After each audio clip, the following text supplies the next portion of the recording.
Welcome to Caltech Buddy. Press right and solve faster. Let's go! Calculator Techniques for Partial Fractions, Part 1. Tara! So this is a very common question sa algebra, partial fractions. So ginagawa natin is decomposition. It is the method to use to break complicated rational expression, fractions involving polynomials, into simpler fractions that are easier to integrate, differentiate, or kaya manipulate. So ginagawa natin yung partial fractions to simplify everything. So the main idea is, i-break natin ang isang complicated fraction into several simpler fractions. So yun yung ginagawa natin sa decomposition. Now, para makapag-decompose tayo, kailangan nating hatiin yung mga types of partial fractions. So we have 3 cases. Case 1 is the distinct linear factor. Ganito yung format. Case 2 is the repeated factors. So makikita nyo yung factor na x minus a is na ulit. So this is a repeated factors. And case 3 is a quadratic factors. So yung isang factors natin, naka-raise to 2, quadratic. Now, different cases, different approach. Let's start with case 1. Ito kasi yung pinakamadali at pinaka-common na case na distinct linear factors. So, turuan ko na kayo ng Caltech regarding sa case 1. Hindi na tayo magma-manual solution kasi this is Caltech Buddy. Ituturo natin sa inyo kung paano siya sagutan using Canon F789 SGA version 2, also applicable sa version 1. So, una, ang gagamitin nating Caltech is what we call the cover-up method. So, literal na i-cover up lang naman natin. For example, we want to solve A and B of these partial fractions. So, una mong gagawin, just copy the original expression sa left side and then cover up mo kung ano yung gusto mo ma-solve. For example, variable A. So, cover up mo kung ano man yung denominator ni variable A. In this case, x plus 1. So, cover up natin siya. Cover up. And then, pipindutin yan sa calculator.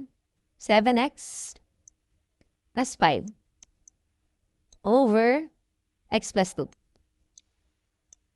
And then, you press calc. Kaso, pag nag-press tayo ng calc, magtatanong yan ng x. Hindi tayo pwedeng maglagay ng random number. So, para malaman natin kung ano yung x na kailangan, yung kinover up natin, equate natin sa 0. Ang kinover up natin is x plus 1, equate natin sa 0. If you solve for x, that's negative 1. So, yun yung ilalagay dito. Negative 1. Plus equal sign, and easily, nakuha nyo na yung variable a. So, ganun kadali yung cover up natin. So, literal, i-cover up lang natin. So, again, nakuha natin si variable a. Now, pahin natin yung variable b. At if yun yung tinatanong, variable b.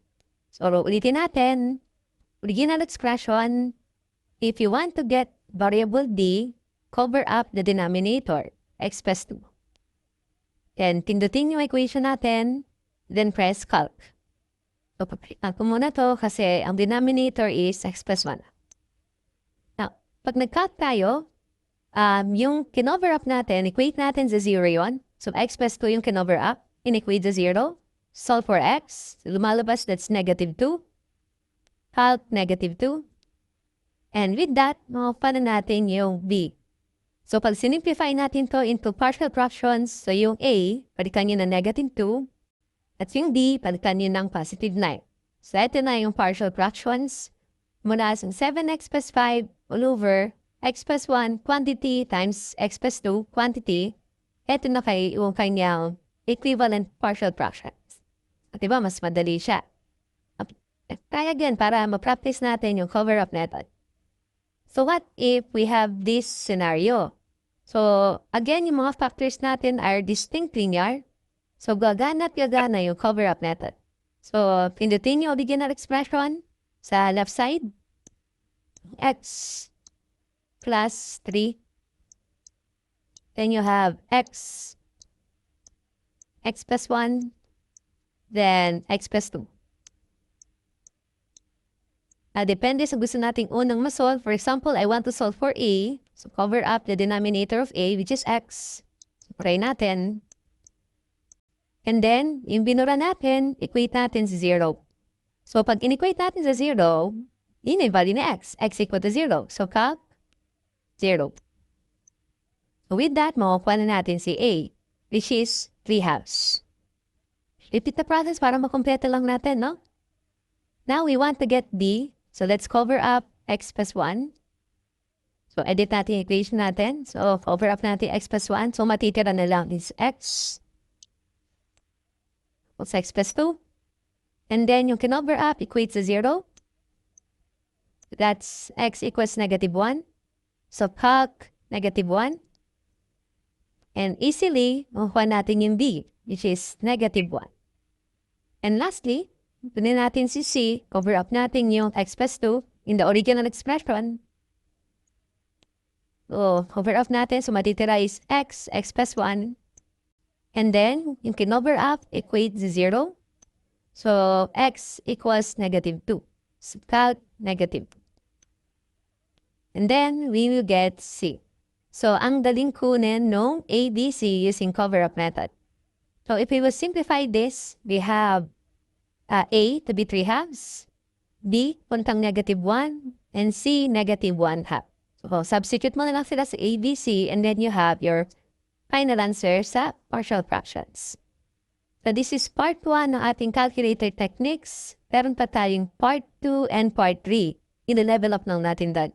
Pero again, okay na okay ang cover-up method para sa case 1 ng partial fraction. Yung kanyang factor is linear distinct. So again, I'm hoping marami tayong natutunan. This is your Caltech Valley. Calculator techniques for partial fractions, part 2. Okay. Now, i-recap lang natin. So, sa part 1, nakapag-solve tayo ng partial fractions gamit ang cover-up method. Ngayon sa part 2, ibang method naman yung gagamitin natin. Now, again, as a recall lang, we have 3 main cases of partial fraction. Case 1 is the distinct linear factor. Case 2 is the repeated factors. And case 3 is the quadratic factors. Kapag case 1 yung ating na-encounter, pwede nyo gamitin yung unang technique na tinuro sa inyo, which is the cover-up method. Kaso yung cover-up method kasi only applicable sa distinct linear factors. Kapag case 2 at case 3, hindi na effective si cover-up method. So how do I know na case 2, case 3 na siya? Pag yung denominator, pag meron siyang degree of 2. So kasi hindi na siya linear. So yun yung palatandaan. So yung exponent, meron ng 2 pataas. Okay? So kapag ganyan, don't worry, pwede naman natin gamitin is the colon method. So gagamit tayo ng Caltech na colon. So gumagana yan sa Canon F789 SGA version 2, also applicable sa version 1. So paano ba pinipindot yung colon? So pipindutin niyo muna yung alpha, and then pindutin niyo yung inverse of x. So para ma-activate yung colon. So explain ko kung paano ma-activate yung colon method natin. Okay? We have this problem, resolved into partial fractions. Inspection, this is linear factors. So sa totoo lang, pwede nyo gamitin yung cover-up method. Sinagutan natin yung problem na to in the first part ng video, gamit yung cover-up method. So pwede nyo balikan yun kung paano gagawin yung cover-up method.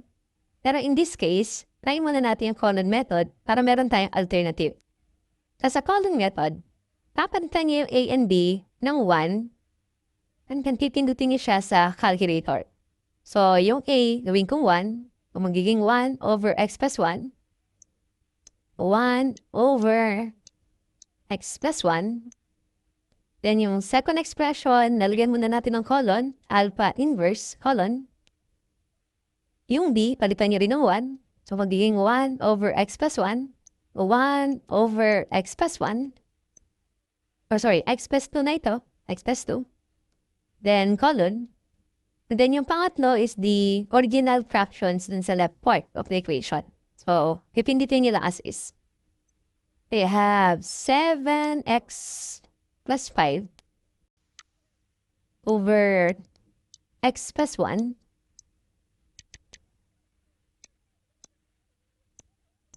x plus 2.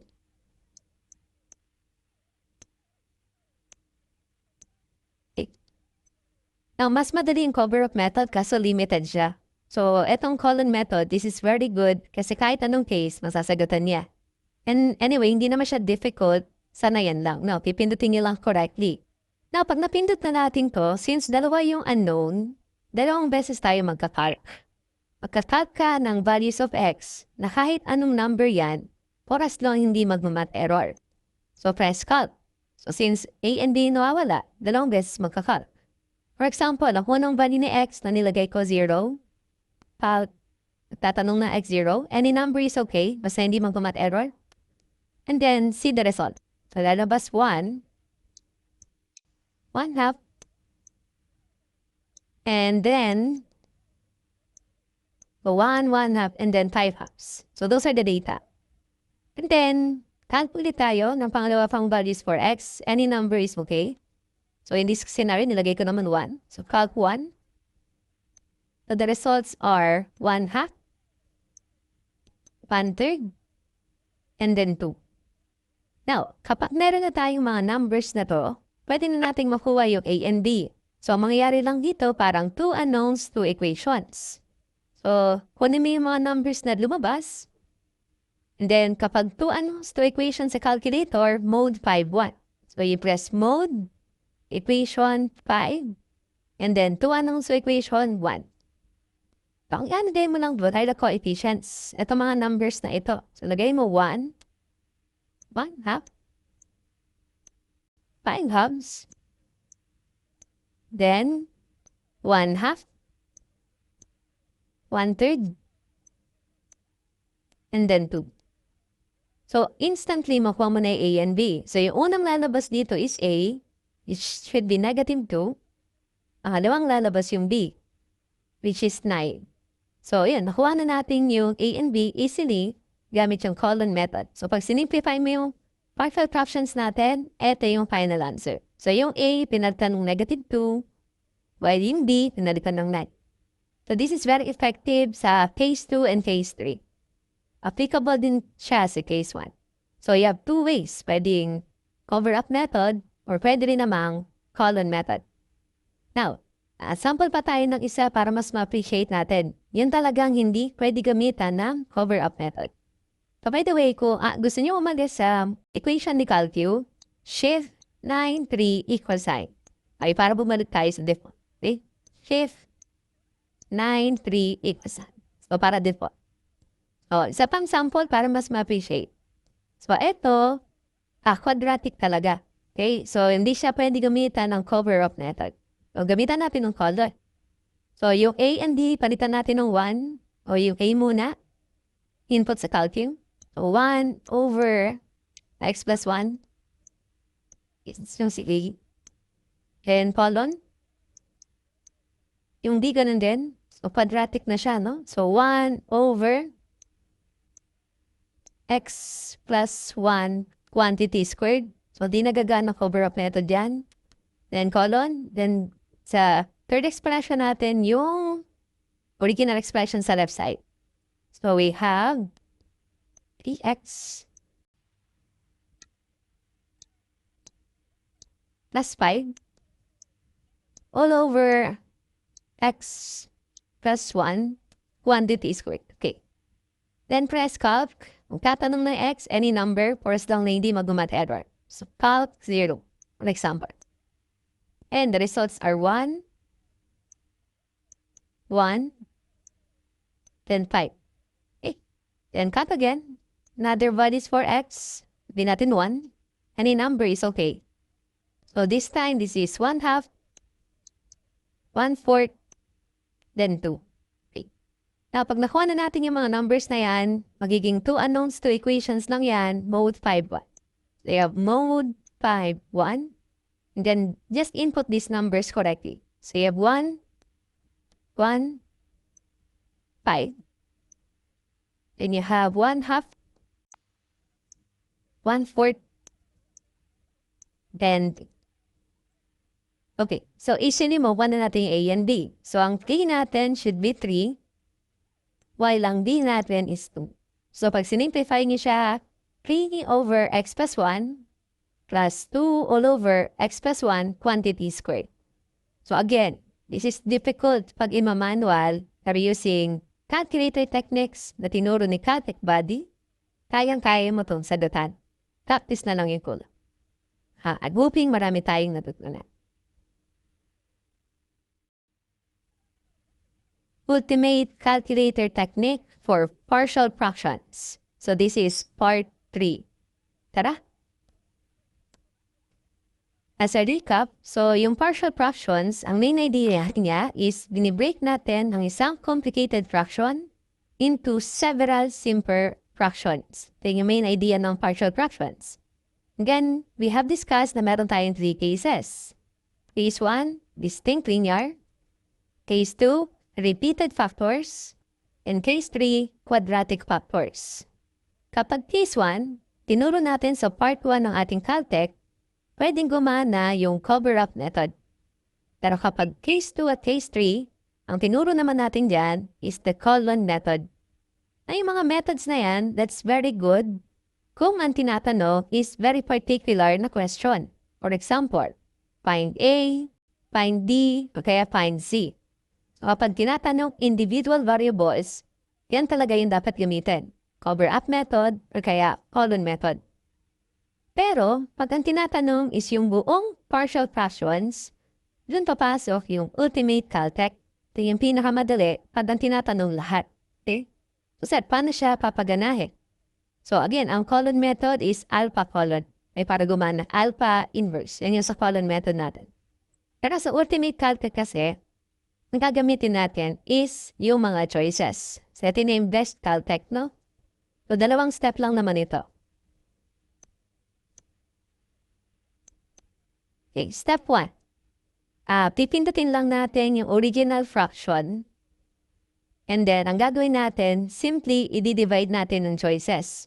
So, gumagana yung ultimate Caltech natin sa mga board exam type of questions. Kasi lagi silang may choices.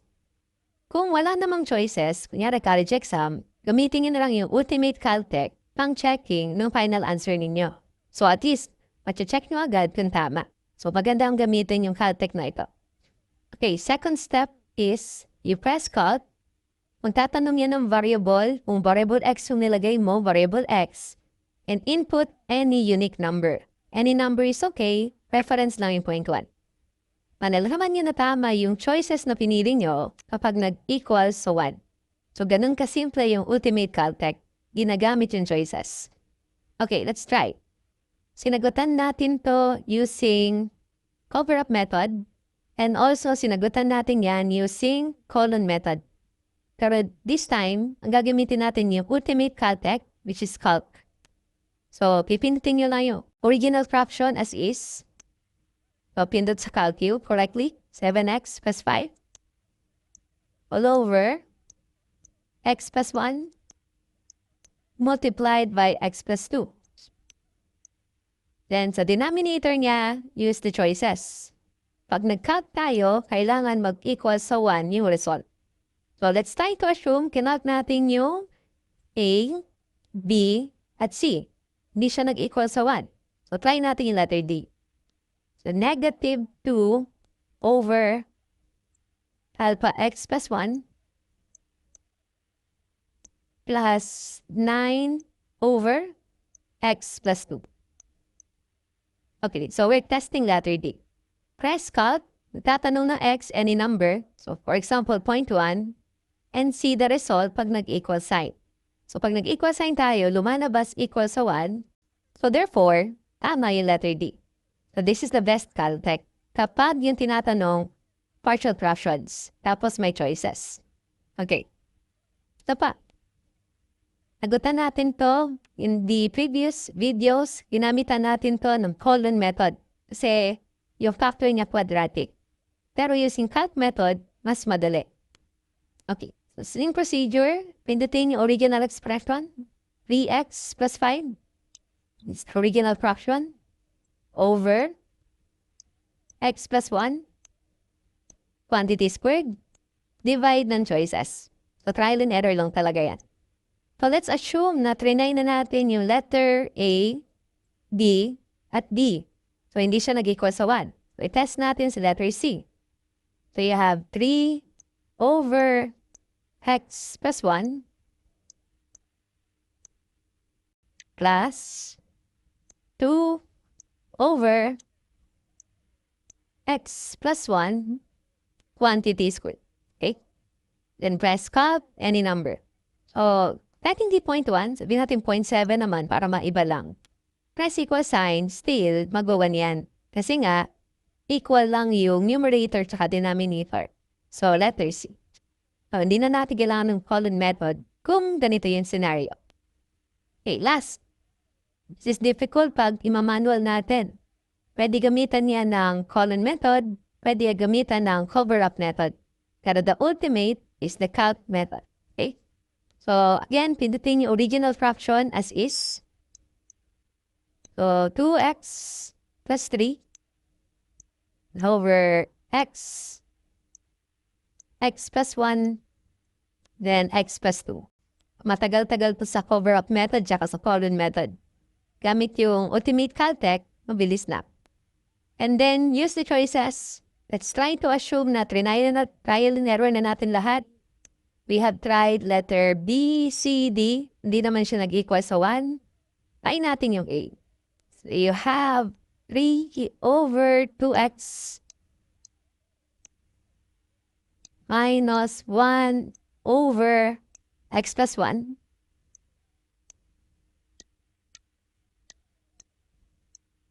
Okay, minus. Okay. Dito natin 1 over x plus 1. Mag-ingat lang sa input. Minus 1 over 2 quantity x plus 2. Kailangan lang tama yung input sa calcu. Okay, press cop, any number. So, for example, 0.5, maiba lang. And check the result. Nakikita nyo talaga na magwa 1. So again, this is the ultimate calculator technique for partial fractions na tinuro ni Caltech Buddy using Canon F789 SGA version 2, also applicable din sa version 1. So I'm hoping marami tayong natutunan. Okay, thank you. If you have any questions or clarifications on anything we discussed, feel free to leave a comment and we'll be happy to respond. To God be the glory. This is your Caltech Buddy, Math made easy with shortcuts, tips, and calculator techniques. Bye!